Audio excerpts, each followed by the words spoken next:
Alors, bonjour à tous. Aujourd'hui, nous continuons la lecture de la chaîne d'or. Et nous en sommes rendus au verset 22 à 23 de l'Évangile selon saint Matthieu chapitre 6, que je vais lire. La lampe du corps, c'est l'œil. Si donc ton œil est sain, tout ton corps sera éclairé. Mais si ton œil est gâté, tout ton corps sera dans les ténèbres. Mais si la lumière qui est en toi est ténèbres, quelles ténèbres! Et tout de suite, nous commençons avec un commentaire de saint Jean Chrysostome. Il nous dit que le Seigneur vient de parler de l'intelligence réduite en captivité et soumise à l'esclavage. Mais cette doctrine n'était pas facile à comprendre pour un grand nombre. Il prend donc les choses extérieures comme terme de comparaison. La lampe de votre corps, c'est votre œil, etc. C'est-à-dire, si vous ne comprenez ce que c'est que de perdre son intelligence, apprenez-le par cette comparaison. Ce que votre œil est à votre corps, votre intelligence l'est à votre âme. Or, de même que la privation de la vue enlève aux autres membres une grande partie de leur action, parce qu'ils ont perdu la lumière qui les éclairait, ainsi la corruption de votre intelligence plonge votre vie tout entière dans un abîme de maux. Saint Jérôme ajoute: toute cette comparaison a pour objet de rendre le sens plus clair. De même en effet que le corps tout entier sera dans les ténèbres, si l'œil a cessé de voir droit, ainsi que l'âme vient à perdre sa principale lumière, tous les sens, ou si l'on veut, la partie sensible de l'âme, demeureront dans l'obscurité. Ce qui fait ajouter à notre Seigneur: si la lumière qui est en vous n'est que ténèbres, combien seront grandes les ténèbres elles-mêmes? C'est-à-dire, si l'intelligence et le sentiment, qui sont la lumière de votre âme, sont obscurcis par le vice, combien ce qui est obscur sera lui-même enveloppé de ténèbres? Saint Jean Chrysostome donne une précision, où il nous dit qu'il est évident que le Sauveur ne veut point parler ici de l'œil matériel, ni de ce corps qui se voit au dehors. Autrement, il se serait exprimé de la sorte: si votre œil est sain ou malade, tandis qu'il dit au contraire: si votre œil est simple ou mauvais. Qu'on ait un œil bienveillant mais malade, le corps en verrait-il plus clair?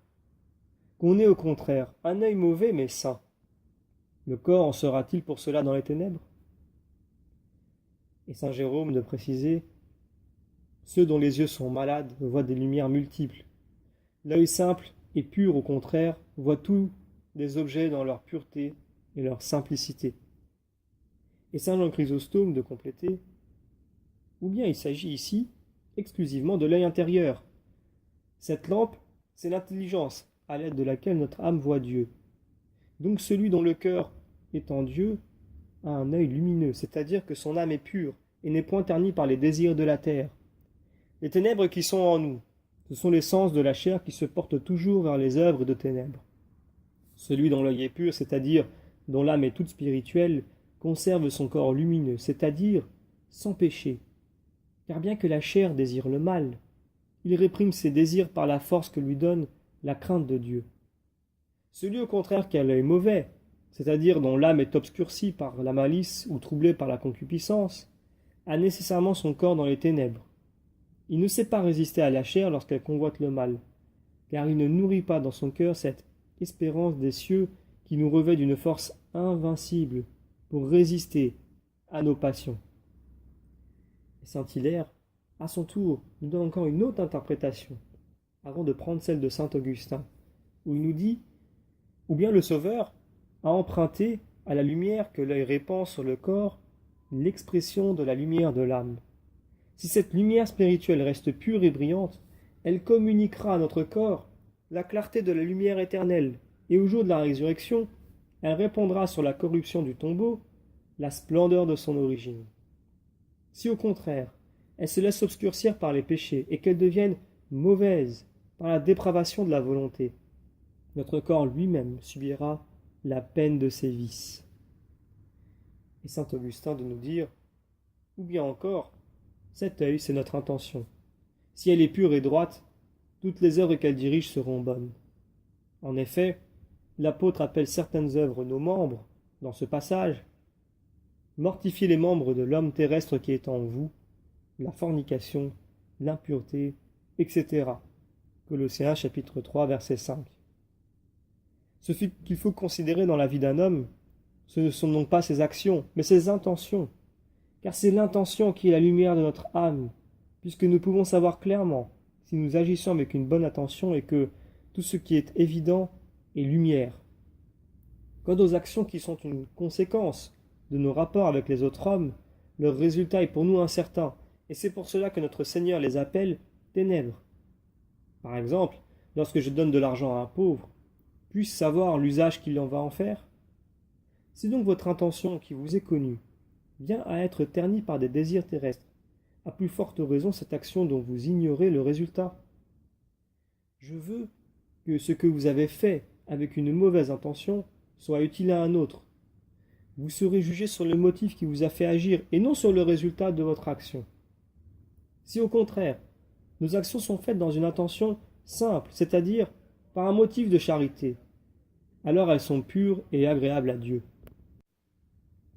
Maintenant, nous tirons un commentaire de saint Augustin, qui nous dit qu'il y a des actions qui sont évidemment péchés. On ne doit jamais les faire, quelque bonne intention qu'on s'y propose. Il en est qui ne sont point par elles-mêmes péchées, qui sont indifférentes et deviennent bonnes ou mauvaises selon le motif bon ou mauvais qui les détermine. Ainsi, nourrir les pauvres, c'est une bonne action si on l'a fait par un principe de miséricorde. C'est une mauvaise action si on l'a fait pour satisfaire sa vanité. Quand des actions sont évidemment péchées en elles-mêmes, comme le vol, les crimes contre la pudeur et autres de ce genre, qui oserait dire qu'on peut les faire pour un bon motif sans qu'il n'y ait aucune faute? Qui oserait dire « volons les riches » pour avoir de quoi donner aux pauvres?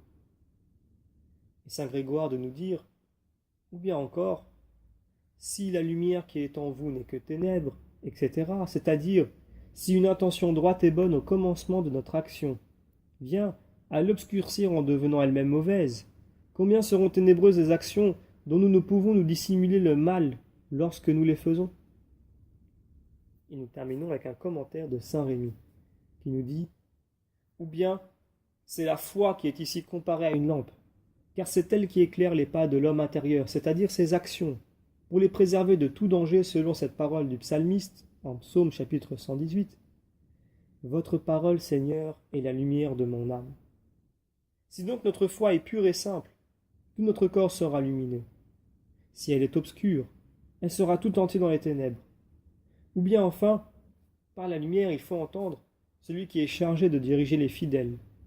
Et c'est avec raison qu'il est appelé l'œil du corps, car il est chargé de veiller à ce que le peuple qui lui est soumis, et qui est ici figuré par le corps, ne manque d'aucune des choses qui peuvent être utiles à son salut.